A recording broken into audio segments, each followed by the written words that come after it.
Bien, saludos a todo ese público que participa de Metrópolis, que lo ha hecho durante tantos años, desde 1998. Hoy casi es un revivir momentos de hace mucho tiempo, cuando Tayana Mora Ramis, además de Ready para Exportar, era una contertulia habitual, como lo sigue siendo. Y además tenemos un invitado, pero todavía no vamos a mencionar. Como siempre, gracias al grupo de comunicaciones López Olivier por permitirnos estar aquí como nos lo ha permitido durante tanto tiempo.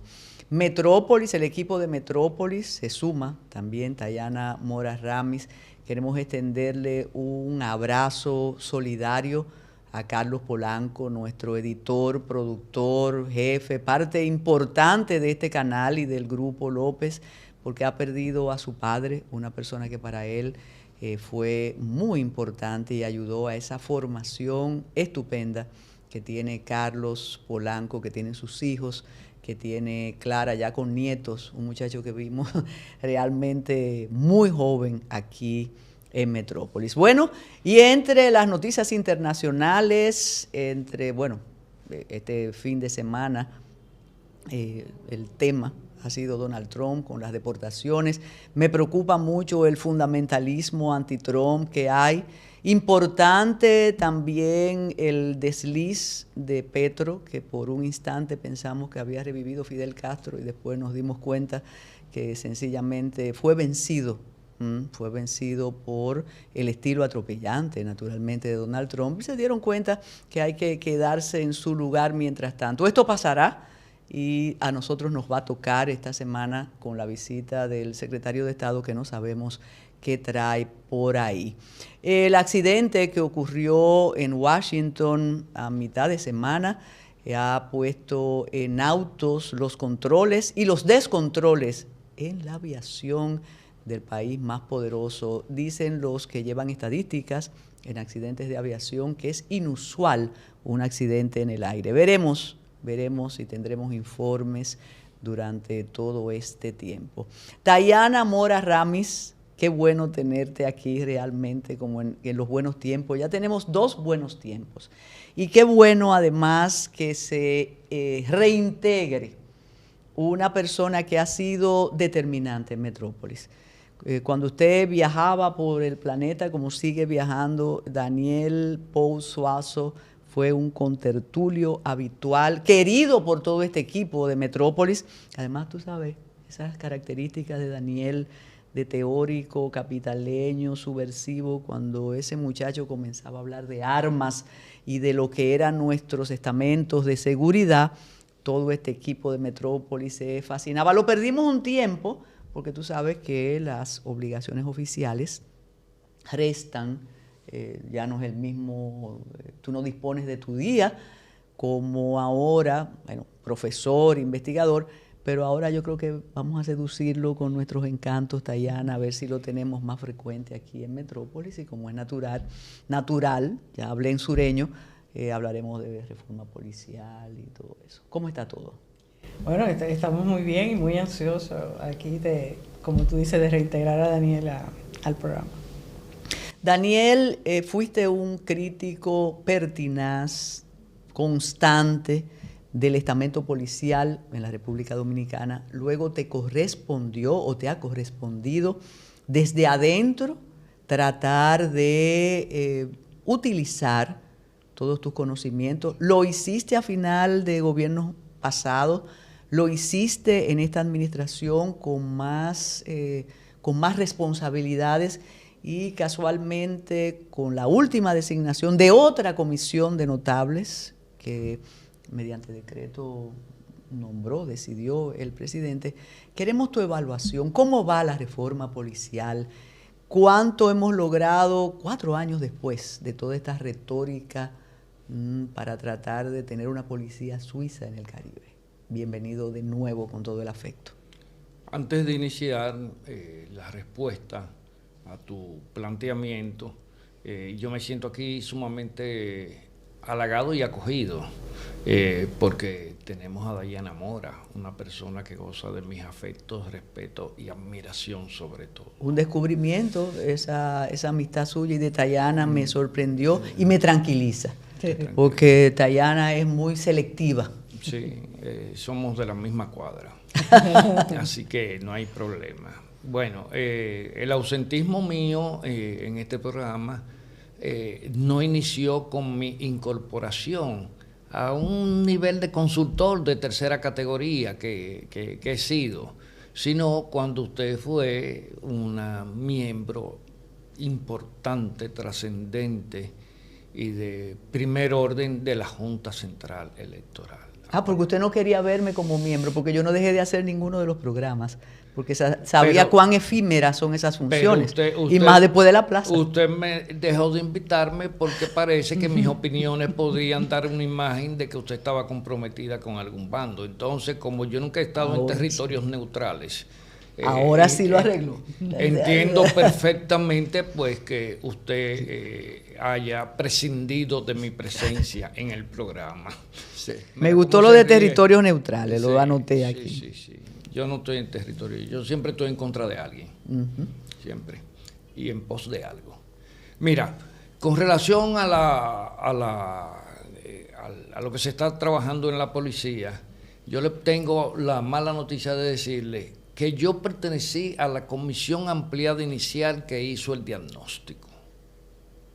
Yo luego, por una serie de ruidos que se produjeron, porque yo era partidario de que se produjera una intervención en la policía. ¿Cómo se hace una intervención en la policía? Bueno, una intervención en la policía significa que usted va a tener dentro de la policía una comisión de personas con carácter, con conocimientos, etcétera, que va a ir llevando una suerte de auditoría de todos los procesos internos con que se maneja la policía. Es decir, un poco desmontar la línea vertical por medio de una intervención de civiles que a final de cuentas son quienes tienen que aprobar los lineamientos con que la policía iba a empezar a transitar dentro del proceso de transformación, no de reforma, óigase bien, de transformación. Y digo de transformación porque lo que se reforma es lo que tiene problemas sencillos, pero cuando las instituciones pierden su norte, abandonan sus valores misionales, hay que transformarlas en lo que uno quiere. Entonces, hoy en día yo soy simple asesor del ministerio en temas sobre todo de políticas públicas, de levantamiento de información. Yo pasé casi un año y 7 meses reorganizando lo que era el observatorio, que por decreto fue transformado en el Centro de Análisis de la Seguridad Ciudadana. Tuvimos logros porque no tan solo se actualizó el Centro de Análisis de la Seguridad Ciudadana, sino que se modernizó. Hoy en día tiene un espacio más grande, tiene un aire acondicionado central, tiene computadoras, tiene licencias de software que antes no lo tenía, y eso prácticamente al Estado Dominicano no le costó un centavo porque yo conseguí la colaboración de organismos internacionales que ellos financiaron y fueron quienes manejaron el dinero ellos mismos de todos los trabajos que se requerían. Ellos contrataron empresas, nosotros elegimos a las empresas lo que queríamos y las empresas nos dieron el servicio. No hubo involucramiento en el Ministerio de Interior y Policía, ni de contratación, ni de compras, ni de nada. Todo lo hicieron organismos internacionales. ¿Eso fue antes de Pepe Vila o después de Pepe Vila? No, estando Pepe Vila. Pero él no tuvo nada que ver con eso porque ese era mi territorio y Pepe Vila no entraba en mi reino. Pero entró en el reino del director de la policía. Bueno, pero esos son cotos de cabras. En una ocasión te atreviste a decir que había diferencia en las estadísticas de homicidios en la República Dominicana. Siempre que coincidimos, y es bueno que el público lo sepa, Dayana es muy numeróloga porque maneja financiamientos y sabe de eso. Quiero que nos expliques esas diferencias de tus estadísticas con otras estadísticas? Mis estadísticas publicadas, elaboradas en mi gestión, son hasta la del 2022, porque la del 2023 yo no pude dirigirla porque la policía la tenía secuestrada en manos del general Ten. Entonces, ¿qué es el Centro de Análisis de Datos de la Seguridad Ciudadana? El Centro de Análisis de la Seguridad Ciudadana es un centro donde se consolidan estadísticas que provienen de varias instancias del Estado. Por ejemplo, feminicidios y homicidios colaterales a feminicidios del Ministerio de la Mujer, pero también esas estadísticas tienen que ser corroboradas por el INACI, tienen que ser corroboradas por la Procuraduría General de la República y corroboradas por la policía. Lo que sucede está que la policía no es la responsable de darle seguimiento a los homicidios.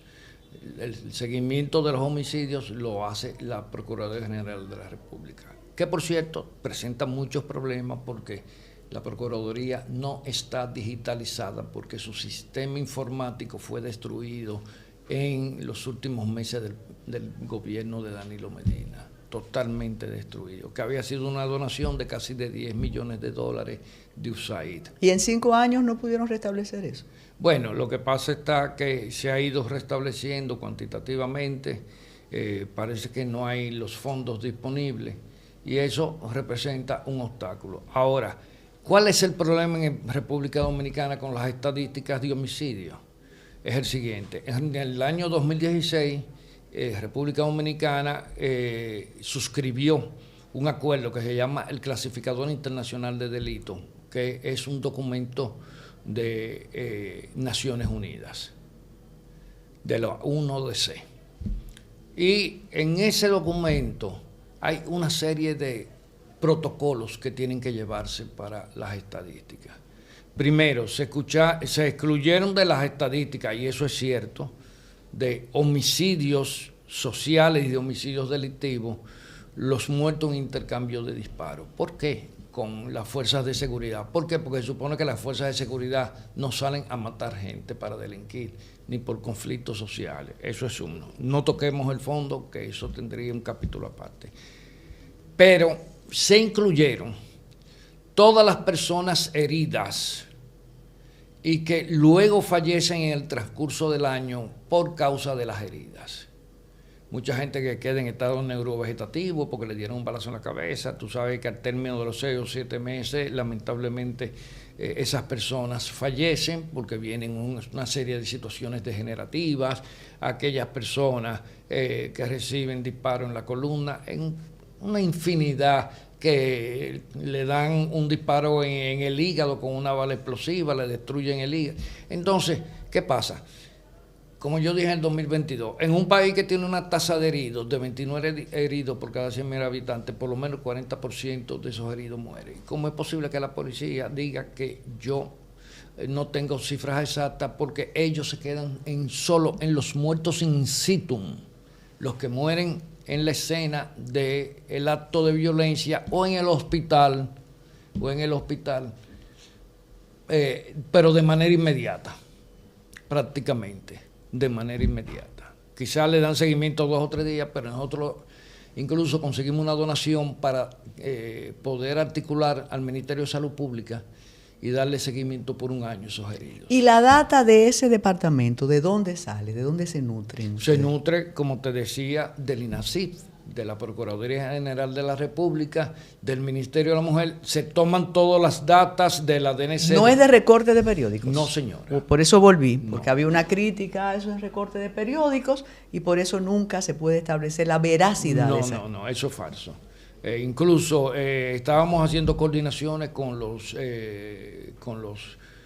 órganos municipales, porque como las personas se le dan sepultura en parques, cementerios, el acta de defunción de la sepultura pues identifica. Porque también a veces nos aparecía la misma persona muerta en Puerto Plata y muerta en Santo Domingo, o muerta en La Romana, o muerta en Santiago. ¿El lugar de la expedición del acta de defunción? No. Bueno, eso era un error que había. Por ejemplo, la provincia de Santo Domingo llena de homicidios, porque si fallecía en el Darío Contreras, donde van a parar gran parte de los heridos, pues ahí entonces se firmaba el acto de función. Por eso se hizo un entrenamiento con los médicos, se les dio un protocolo para que ellos establezcan. Y si no tienen la forma de establecer, que sea el Ministerio Público que establezca dónde se produjo el hecho punible. Tú que estoy hablando como los abogados. Del 22 a la fecha, entonces, ¿cómo estamos contando los homicidios? ¿Cómo estamos contando, bueno, los asesinatos, las muertes? Ahí no se incluyen los accidentes de tránsito. No los así porque ese era el problema del concepto de antes de muerte violenta. Los accidentes de tránsito son muertes violentas, la gente que se cae de un techo son muertes violentas, el que se electrocuta, no, estamos hablando de homicidio de carácter social, estamos hablando de homicidio de carácter delictivo y estamos hablando de feminicidios, o sea... ¿Y el homicidio de carácter social no es delictivo para ustedes? Se convierte en delito, pero las causas son sociales. Por ejemplo, esos homicidios el feminicidio es un homicidio de carácter social. Claro, está tipificado aparte del resto de los homicidios porque se asesina a una mujer por su condición de mujer. Entonces ya eso, aunque es de carácter social, se tabula aparte. También está en proyecto, eso no lo ha aprobado el 1DC, que las muertes colaterales en los feminicidios, como el individuo que va, mata, los otros días mata a la mujer y mata a la suegra, a esa señora, hay que contabilizarla dentro de los feminicidios. Y si a veces matan al padre de la víctima o a un hermano que intercede, entonces hay que contabilizarlo como muertos colaterales. Hay individuos que han matado hasta los hijos. Entonces hay que contabilizarlo. Pero eso es otro mundo. Vamos a ver si República Dominicana logra entender eso. Porque el asunto es la naturaleza del impacto de la situación que produce el homicidio. ¿Quién provee ahora y quién organiza esas estadísticas que usted organizaba? Bueno, ahora mismo hay una nueva dirección en el CATSESI. Después que yo salí, estuvo el señor Morillo, uno de los mayores expertos de aquí, porque fue entrenado desde hace muchos años, tuvo un ciclo de entrenamiento en México, Costa Rica. Aparte de eso, él es un estadístico de mucha experiencia, académico. Hoy en día el señor Morillo está dirigiendo una empresa propia que había venido gestando, porque es que la administración pública no deja. La gente te dice que tú estás disfrutando, pues señores, uno se arruina. El que se dedica a trabajar en la administración pública se arruina. Yo no sé cómo tú te hiciste de dinero, pero yo te digo que yo en Pero dicen que los policías pueden diversificar sus funciones. No, claro. Y tienen agencias de seguridad, de transporte. Sí. Hasta bufete de abogados con abogados testaferros de ellos. Ellos consiguen los casos. ¿Y eso lo saben ustedes desde ahí? ¿Eso se sabe? No, eso lo sé yo por la raigambre que tengo dentro de la vorágine policial. Mira, yo apuesto que Dayana Mora Ramis quiere hacerle la pregunta de transformación y de reforma. Yo no quiero hacerla por ella. Sí. Así que hágalo usted. Me mandó un mensaje. No, claro, tú empezaste a explicar que lo que necesitamos más allá, tiene que ir más allá de una reforma. ¿Qué necesitamos? Mira, lo primero que tenemos es un problema con el Estado Dominicano. El Estado Dominicano, a pesar de esa famosa Constitución del 2010, que fue la gran victoria, el gran paso hacia la modernidad, el Estado Dominicano sigue siendo un Estado desarticulado. No hay una correspondencia interinstitucional donde se desarrolle una dinámica que le permita al Estado en tomar temas, enfocarlos y darle soluciones colectivas. El problema, por ejemplo, nosotros tenemos históricamente entre 62% de los homicidios y 64% de los homicidios son por conflictividad social. O sea, de hombres que están sentados en una mesa tomándose un trago y jugando un dominó y uno metió doble 6 y el otro se le trancó el juego. Y de ahí terminan en una tragedia. Que le dijo, tú eres un idiota, un imbécil, tal, se faltan el respeto y uno saca una pistola y mata a los otros. Y me rayaste el carro, una cuestión que cuesta $3,000 resolverlo y viene, se incomoda a uno. En fin, Entonces tenemos una proclividad muy fuerte, pero también tenemos mucho estado de estrés colectivo, mucho estado de ansiedad. El machismo con las mujeres es un problema ya más complejo, porque lamentablemente el hombre, cuando fracasa una relación con una mujer, no fue que él fracasó, ni cometió errores, ni tuvo la inteligencia para poder conquistar a esa mujer para que se mantuviera, sino que es ella la infiel, es ella la que está mirando a otro y va y la mata por eso, porque eso es una derrota para él. Pero el tema es que, y una vez yo estaba en una mesa en el ministerio, en una reunión, y había gente de salud pública, había gente de varias instituciones del Estado, entre ellos educación. Y yo dije que uno de los el ariete más importante para ir desmontando esa cultura violenta que tiene el dominicano, que la aflora. El dominicano pasa de la risa al llanto en un instante, como los bebés. Porque eso es parte de un tema psicológico profundo, es que el sistema educativo sirva de plataforma para ir moldeando ciudadanos con vocación de paz. Bueno, y para eso faltaría mucho. Tenemos que hacer una pausa. Regresamos con Daniel Pousuazo.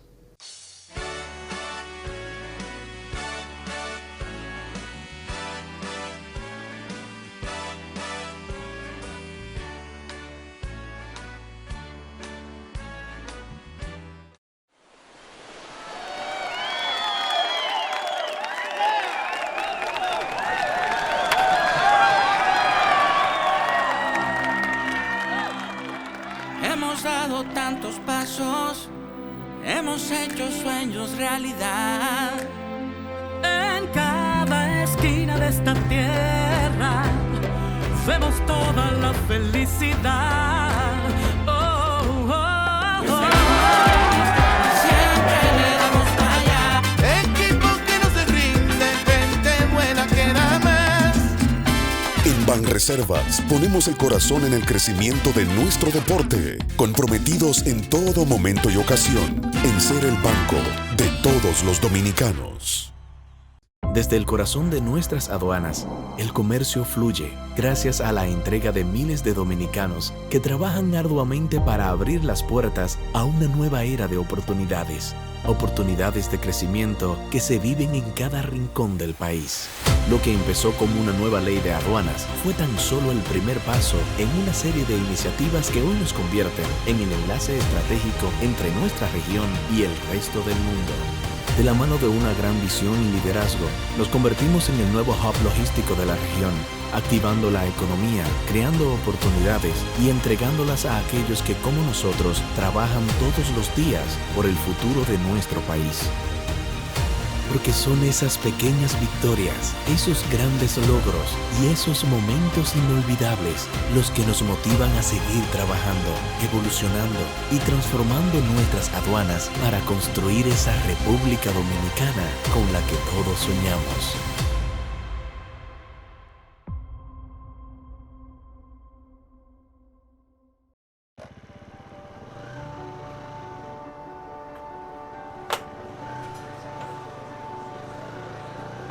Colega, venga, vamos a jugar. Mira, yo no voy a poder ahora que Marisa me está esperando en la casa. Es un hombre de verdad. Yo también sé cuidar a mi familia.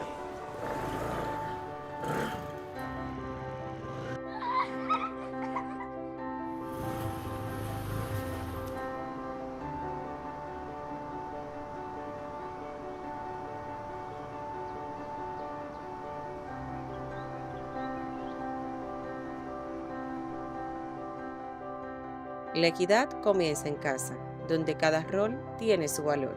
Si tú puedes cuidar, yo también puedo trabajar.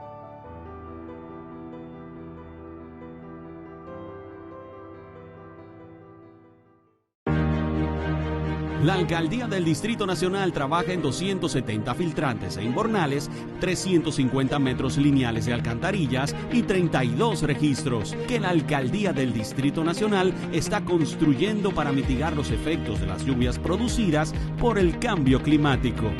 Seguimos transformando Santo Domingo. Alcaldía del Distrito Nacional.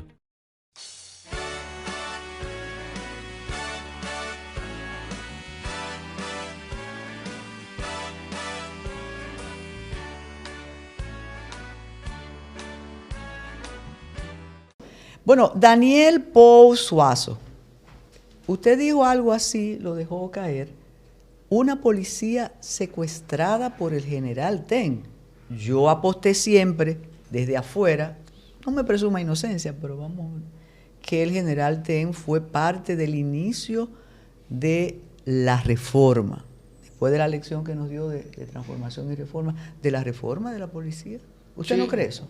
Sí, de hecho, hay que recordar que el antecesor fue justamente relevado de su puesto el día que se declaró el inicio del proceso de reforma, que fue un acto donde ya se había formado la gran comisión aquella que hizo el diagnóstico por ejes, que estableció lo que iban a ser las directrices de la reforma. Pero el antiguo director, pues 2 días después, ese día le hicieron un reconocimiento a Ten. Yo me extrañé del reconocimiento porque yo no lo conocía como general de la policía. Y yo que tengo 20 años siendo profesor honorífico de la policía, no lo conocía. Y lo veo ahí, y este señor... Pero él tuvo una trayectoria en el Cibao, en La Vega, una historia así. Pero un general alejado del mundo académico, o sea, no tenía ninguna incidencia en el mundo académico y un tema tan complejo. Bueno, pero el asunto está que lo sembraron como director de la policía. Él hizo lo que él consideraba que era importante para él en la policía, no lo que era importante para la policía, en su trayectoria por la policía. Daniel, ¿no te preocupó lo que se dijo en un principio, que estábamos en un proceso de privatización de la policía y que con tantos académicos, ahora que menciona la ausencia de academicismo en TEN, los académicos podían ofender el mismo cuerpo porque estaban hablando en un idioma distinto? Y con todo y las faltas que hay allá adentro o que hubo allá adentro, realmente hay policías con experiencia que debieron tomarlo para analizar la ley orgánica, por lo menos. Los alumnos más brillantes que yo he tenido han sido la policía. De toda la universidad del país son los policías. Allá hay materia gris para aportar muchísimo. Y hay muchos policías que han tenido entrenamiento con cuerpos académicos de policía del extranjero, de Europa, de Sudamérica, carabineros de Chile, etcétera, etcétera, que son personas sumamente capaces. Pero lamentablemente el impacto de la política en la policía ha frustrado muchas carreras de oficiales capaces que han pedido su baja ya para dedicarse a otras cosas. Y cada vez que yo digo esto me viene a la mente el caso de un coronel que demostró tanta capacidad que fue contratado por Google, como le dicen aquí, para, junto con otro dominicano, diseñar el sistema de seguridad física de la empresa, de todas las empresas a nivel mundial. Entonces tenemos policías capaces. Entonces, eso fue un concurso, no que se lo dieron, hicieron la propuesta y ellos la ganaron. Aquí hay brillantes, hay policías que fueron alumnos míos hace 24 años y todavía somos amigos, intercambiamos libros, intercambiamos información. El problema está en que la policía siempre ha estado bajo la égida de grupos que se mueven en su entorno. Y esos grupos han vivido a costa de la policía. ¿Políticos, empresariales? De todos, hasta delincuentes. Bueno, entre políticos y empresariales. Sí. Los delincuentes instrumentalizan la policía a su favor.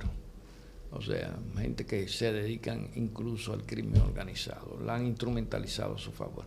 Ahora hay más control porque el proceso de... Es grave lo que tú estás diciendo. Sí. Bueno, pero aquí hubo un director de operaciones de la DNCD que en un gobierno pasado fue extraditado a Estados Unidos porque él era que dirigía el narcotráfico a través de República Dominicana.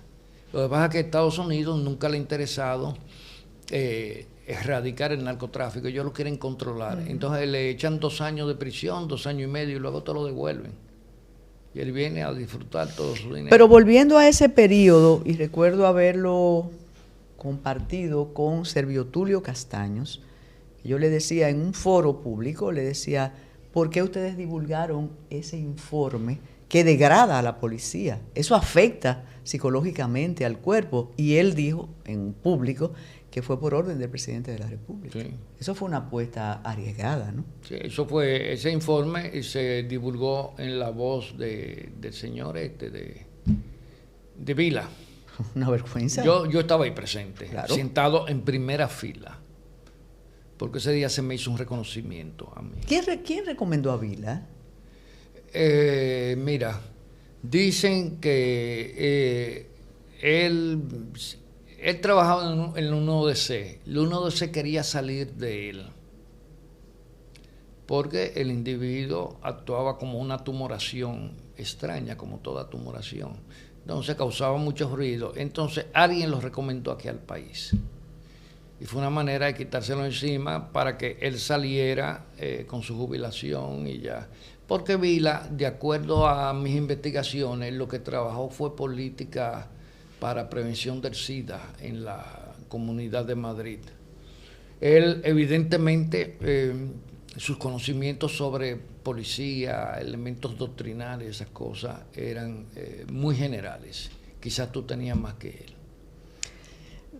Bueno, yo tengo una pregunta tomando, cuando tú hablabas de que una de las principales causas de homicidio es el tema de homicidio social, y se me ocurre preguntar sobre el tema de la tenencia de armas, porque vemos en Estados Unidos el caso que igual, por otras razones, pero igual, tenemos los que matan a multitudes y aquí en nuestro país... Ya tienen hasta los niños que matan, que hacen masacres, niños. Entonces de 12 aquí años.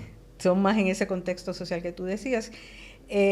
Tenemos muchas armas ilegales. ¿Qué podemos hacer entonces para que ese hombre que ya ha amenazado matar a esa mujer 5 veces no tenga acceso a un arma? Mira, el problema de las armas ilegales aquí en este país viene desde los tiempos posteriores a la Guerra de Abril de 1965. Por suerte que Balaguer, que repartió muchas armas a sus acólitos, unas famosas pistolas Commander calibre 45, que ya por suerte no se encuentran las municiones. Las Enriquillo también. El Enriquillo, un revólver 38 que se hacía en la Almería de San Cristóbal, cuando Trujillo, le decían pata de mulo. Entonces, ha sido uno de los problemas. El otro de los problemas en República Dominicana es que deben de ser más selectivos a las personas que se les otorga un permiso de porte y tenencia de arma de fuego o de tenencia. Porque tú le preguntas a gente, ¿tú tienes arma? Ah, sí, yo no puedo estar sin mi arma. Un día yo estaba en una casa con un señor que me hacía un trabajo de plomería, y el señor que vino en la camioneta a traerle unos materiales de construcción, un hombre muy alegre, de esos dicharacheros que hablan mucho, y él dijo que ya él tenía su vida completa. Y le digo, sí, ¿por qué usted lo dice? Me dice, tengo mi mujer y mis hijos, tengo mi casa propia, tengo mi camioneta propia, y lo que me faltaba ya lo tengo, ya tengo una pistola 9 milímetros. Hay una ranchera clásica de los años 50. Sí, el corrido mexicano. Exacto. Corrido mexicano. Entonces, es que en República Dominicana el dominicano se concibe más que como un sujeto de derechos, se concibe como un sujeto de poder. O sea, en la medida que tú tienes la capacidad de arrancarle la vida a una persona con un arma de fuego, eso te confiere más poder. Y la gente se considera más segura de sí. Daniel, uno quiere ser optimista y de verdad hay esfuerzos y hay un trabajo y se crea la idea de que los policías de la noche a la mañana se convirtieron, como decíamos al principio, en unos suizos. Pero acuérdate la estrategia de seguridad y aquel invento que yo me imagino que las autoridades, cuando recuerdan eso, les debe dar vergüenza, el cambio de cupón por un arma. Fue una especie de amnistía para homicidas, para asesinos. Trae el arma, que yo te voy a dar un cupón y tú vas al supermercado y tú compras arroz y habichuela. Eso se ha utilizado en casi toda Centroamérica. No, aquí se hizo arma por juguetes. Sí, no, pero en Centroamérica te la compran. Pero le están comprando precisamente al infractor.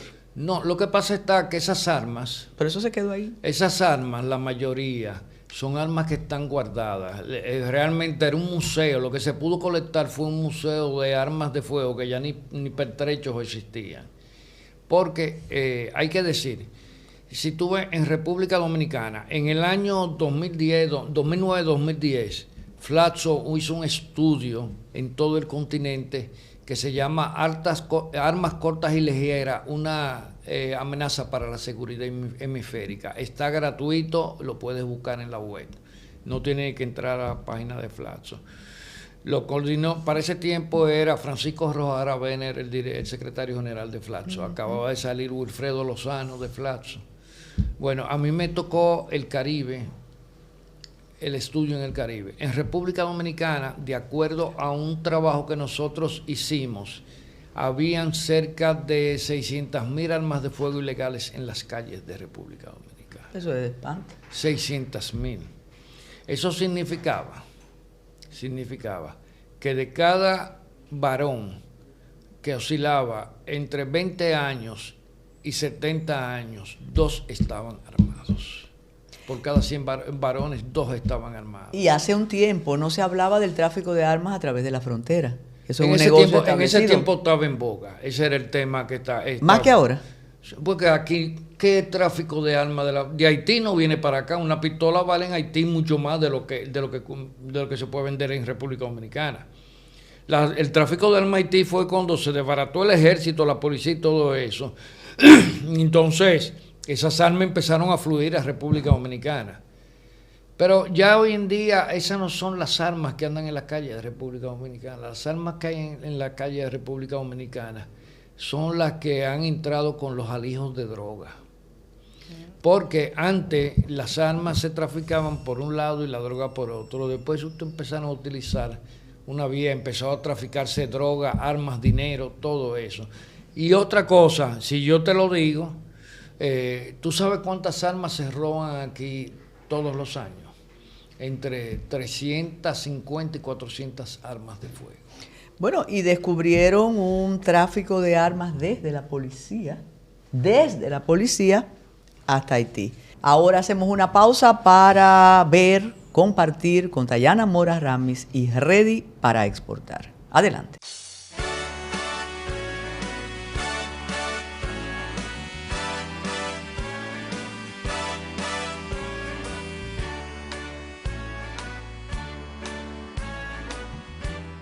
Desde el corazón de nuestras aduanas, el comercio fluye gracias a la entrega de miles de dominicanos que trabajan arduamente para abrir las puertas a una nueva era de oportunidades.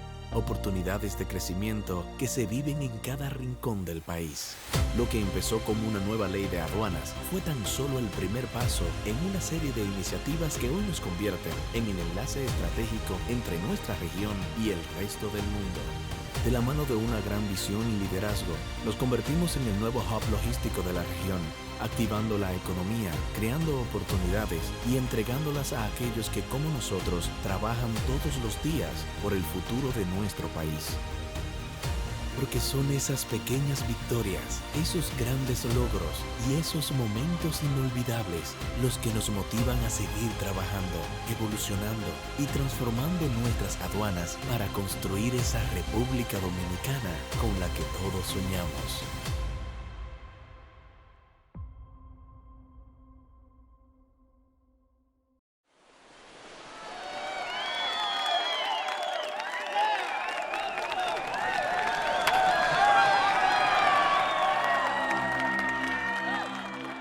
Hemos dado tantos pasos, hemos hecho sueños realidad.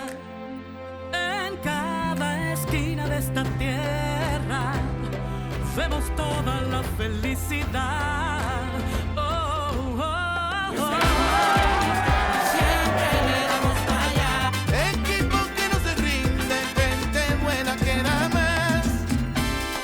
Banreservas ponemos el corazón en el crecimiento de nuestro deporte, comprometidos en todo momento y ocasión en ser el banco de todos los dominicanos.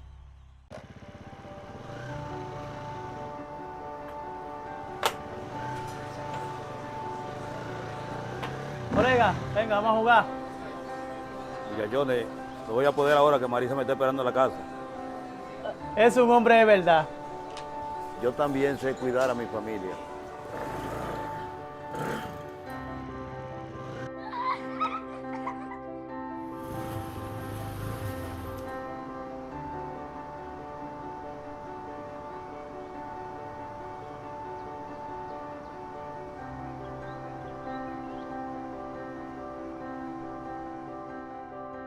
La equidad comienza en casa, donde cada rol tiene su valor. Si tú puedes cuidar, yo también puedo trabajar.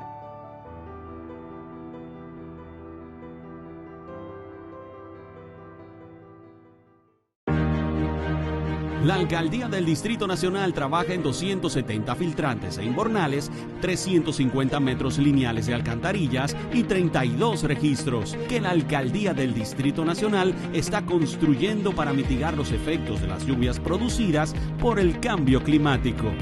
Seguimos transformando Santo Domingo. Alcaldía del Distrito Nacional.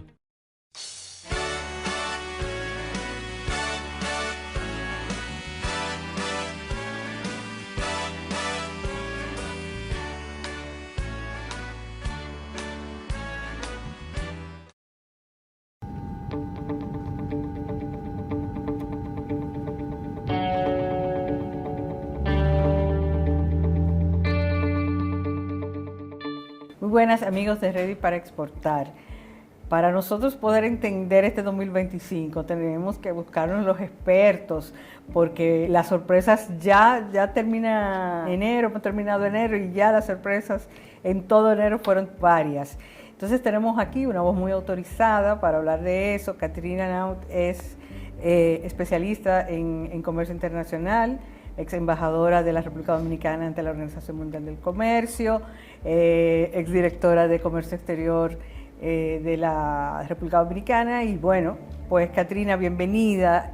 Cuéntanos cómo desde ese punto de vista de comercio, cómo se ve este 2025. Muchísimas gracias, Tayana, por la invitación. De verdad que es un placer estar aquí conversando temas tan relevantes para la economía nacional, pero también a nivel internacional, sobre estas nuevas tendencias comerciales que van a estar imperando en lo que es este 2025 y también a lo largo del 2026. Así que muchísimas gracias.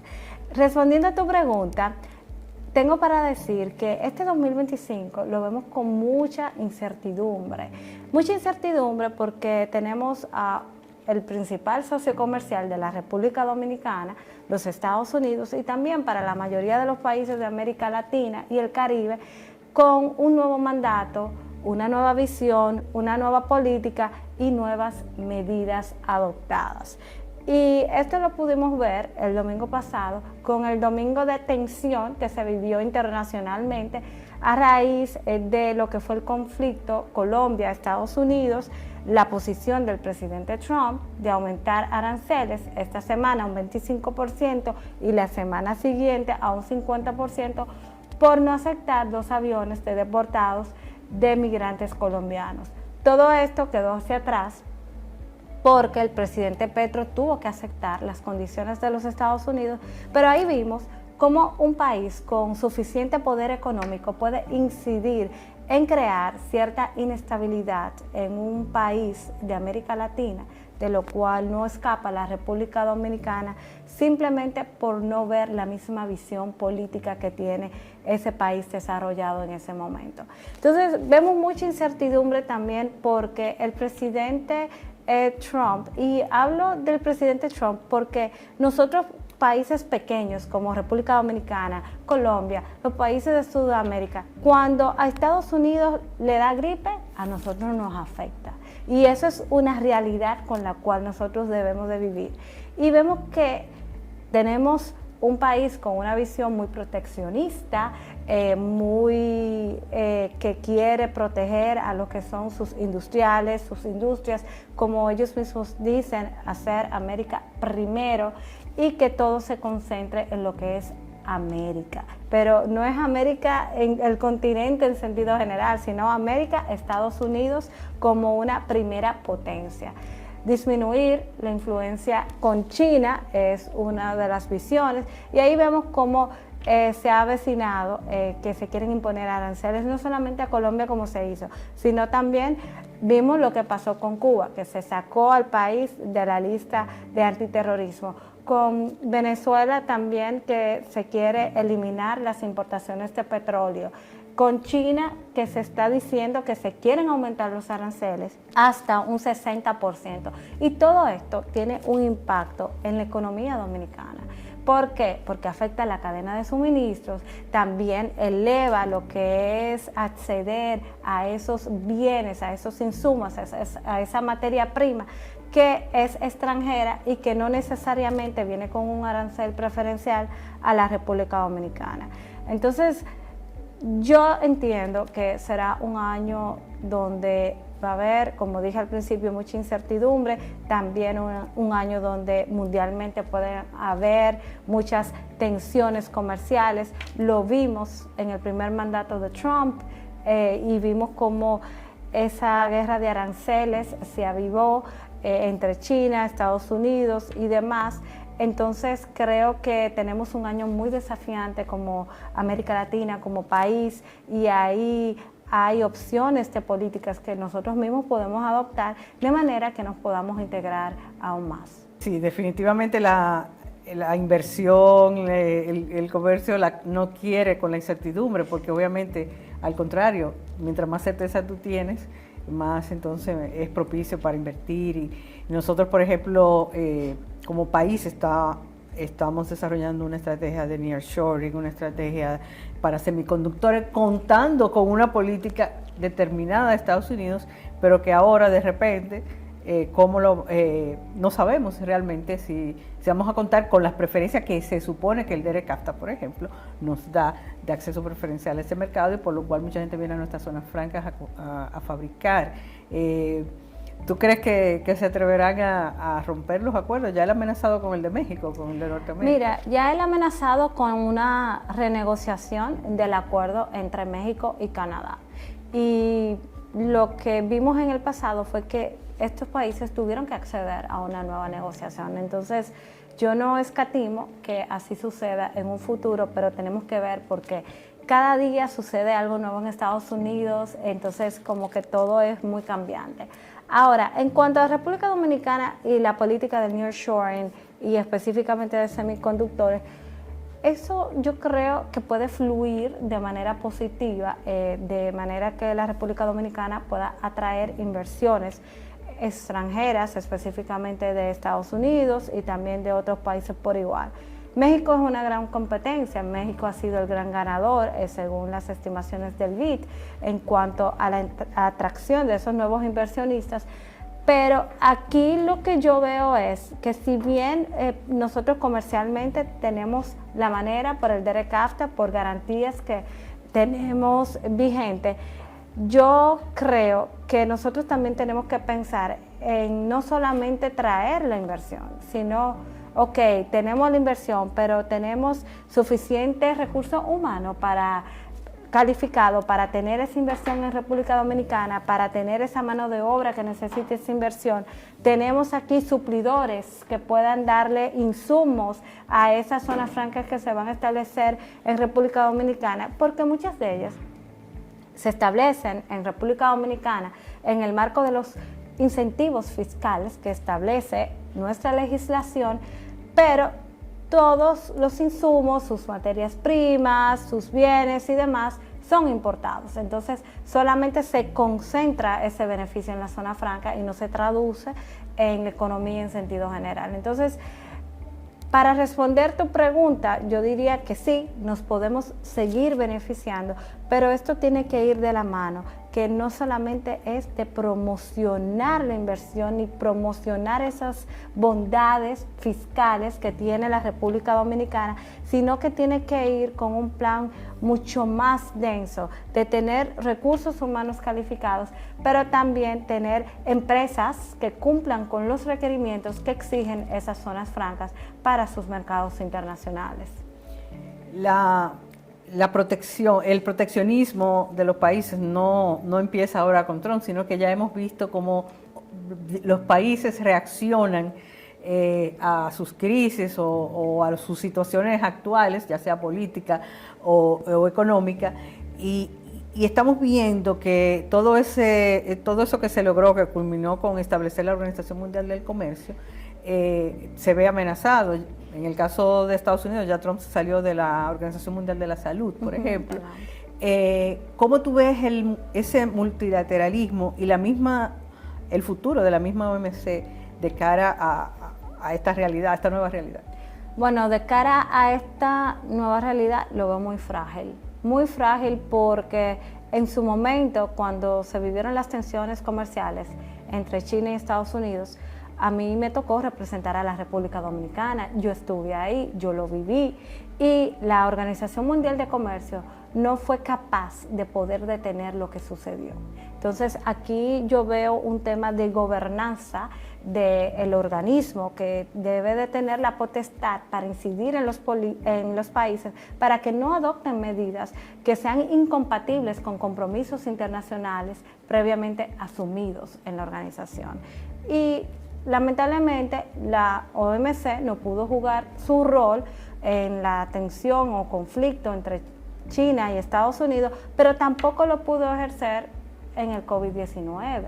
2 años después de culminada la pandemia fue que se adoptaron medidas en materia de propiedad intelectual para las vacunas y para demás aspectos relativos a lo que fue esa situación de salud. Entonces yo creo que la OMC no va a jugar, aunque lo intente, un rol muy relevante, y aquí todo lo que decimos que debe de haber una reestructuración, que debe de haber otro modelo de gobernabilidad, se va a evidenciar de que realmente se necesita un cambio. Incluso muchos nos hemos preguntado sobre la necesidad de su existencia. Bueno, sí, es importante para poder preservar el status quo, pero cuando tú tienes un organismo que tú necesitas que actúe y al momento no lo hace, entonces ahí pierde la credibilidad. Y eso es lo que ha pasado en los últimos años, incluso lo hemos visto en las conferencias ministeriales, en donde los resultados son muy mínimos y entonces ahí vamos arrastrando ese peso con la organización. Ojalá pueda haber un cambio, lo dudo mucho porque es una organización donde las decisiones son por consenso. Vemos como Estados Unidos tiene bloqueado el órgano de apelación desde el año 2019. Entonces, no sé, creo que sería de verdad un milagro que pueda haber un cambio sustancial en la OMC en cuanto a poder incidir en lo que sería esta nueva dinámica comercial. Sí, y la verdad que si no puede ser ese árbitro neutral que fue por lo menos por un tiempo, es difícil, sobre todo para países como nosotros, porque los grandes violan las disposiciones y no pasa nada, como por ejemplo el proteccionismo a la agricultura. Y ellos quieren que los subsidios nuestros hay que eliminarlos, se eliminaron, pero Europa le da subsidios a sus productores, Estados Unidos le da subsidios a sus productores, entonces no pasa nada, no hay a quién apelar. Yo estoy totalmente de acuerdo y convencida con ese planteamiento. Creo que debemos de tener un mayor equilibrio en lo que es el comercio entre las partes. Y algo que yo aprendí allá es que nosotros somos muy chiquitos. Para que la voz de República Dominicana pueda ser escuchada, se tiene que unir al grupo ACFP, que es África, Caribe y Pacífico, en donde hay políticas, visiones diferentes, y todas esas visiones o todas esas prioridades de política de los países tienen que coincidir. Entonces se hace muy difícil porque nosotros solos no podemos. Por eso muchas veces los embajadores de Latinoamérica nos reuníamos para formar una coalición, presentar propuestas, porque lamentablemente en el ámbito multilateral, si no nos unimos, no nos hacen caso. Sí, y ahora que mencionas América Latina, uno de los retos, yo pienso que, dado que el norte está tan difícil, es que haya más comercio, más intercambio con nuestros vecinos de América Latina y el Caribe, pero eso también es otro reto para nosotros. Ese es otro reto, y yo creo y yo abogo por la integración regional. Nosotros lo tenemos en el EPA, un artículo que ni siquiera se ha podido implementar. O sea, es penoso cómo este acuerdo ya tiene años y ni siquiera nosotros mismos lo hemos podido implementar, una obligación tan esencial, porque el EPA lo que llama es no solamente a realizar comercio con la Unión Europea, sino la integración de los países mismos del Caribe. Pero lamentablemente por cuestiones políticas, culturales, muchas veces no lo podemos ver. No diría yo que sería por parte de República Dominicana, sino otros factores que, por ejemplo, cuando hay situaciones de política migratoria con Haití, eso tiene una incidencia en el Caribe, y lamentablemente República Dominicana se ve como el malo de la película, independientemente se explique y se agoten mecanismos que son en el marco de nuestra legislación. Pero independientemente de esa fragilidad que nosotros tenemos con las relaciones bilaterales y también multilaterales en el Caribe, yo creo que tenemos otros espacios. Tenemos Centroamérica, donde tenemos 2 acuerdos de libre comercio, el bilateral con Centroamérica, el de ERECAFTA, también tenemos un acuerdo de alcance parcial con Panamá, y de igual forma nosotros podemos explorar con Sudamérica. Hay diferentes mecanismos en donde la República Dominicana puede participar, no solamente de manera multilateral, sino también bilateralmente, para afianzar aún más esas relaciones. Y ahí nos vamos a lo que sería, ya hablando propiamente de comercio, de lo que sería una diversificación de la oferta exportable de República Dominicana, porque más del 50% nosotros lo tenemos exportando hacia los Estados Unidos. Entonces, esto es algo que lo hemos dicho por años, que debemos de trabajar, que debemos hacerlo, pero esto es como un matrimonio. El Estado tiene un rol y el sector privado tiene otro. Si nosotros no le damos las capacidades a nuestras empresas, no van a poder acceder a esos mercados como el de Estados Unidos y la Unión Europea. Entonces, siempre he dicho que nosotros tenemos que mirar hacia Centroamérica. Nosotros tenemos un déficit comercial con ese país, o con la región, mejor dicho, por años. Entonces, ¿qué políticas estamos implementando para motivar a los empresarios a que puedan realizar inversiones, puedan exportar más? Independientemente, tenemos economías muy complementarias, pero ellos sí han podido aprovechar el ERECAFTA. Y tenemos que evaluar qué está pasando con República Dominicana. Lamentablemente se nos acaba el tiempo, pero no te puedo dejar de ir sin preguntarte ante ese panorama, ¿qué consejo tú le darías a una empresa dominicana que dice, ¿cómo me mantengo competitivo en un panorama tan incierto? Bueno, mira, yo te voy a dar yo te voy a decir un consejo en base a la experiencia vivida últimamente.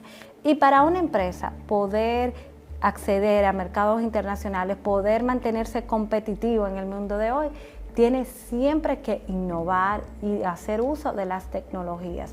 No pudimos hablar sobre la inteligencia artificial, pero creo que es algo que si una empresa en el día de hoy no hace uso de esas 3 cosas, lamentablemente está condenada al fracaso. Entonces yo motivo a que también verifiquen las oportunidades de cooperación no reembolsable existentes en las instituciones del Estado, organismos internacionales, porque hay mucho financiamiento para las pymes dominicanas para que puedan cumplir con esos requerimientos que nos exigen esos mercados, que son una gran oportunidad para todos nosotros. Bueno, que este sea un llamado a la acción. Así que muchísimas gracias, De nada. Katrina, por estar con nosotros en el día de hoy. A ustedes lo esperamos la próxima semana en Ready para Exportar y en Metrópolis.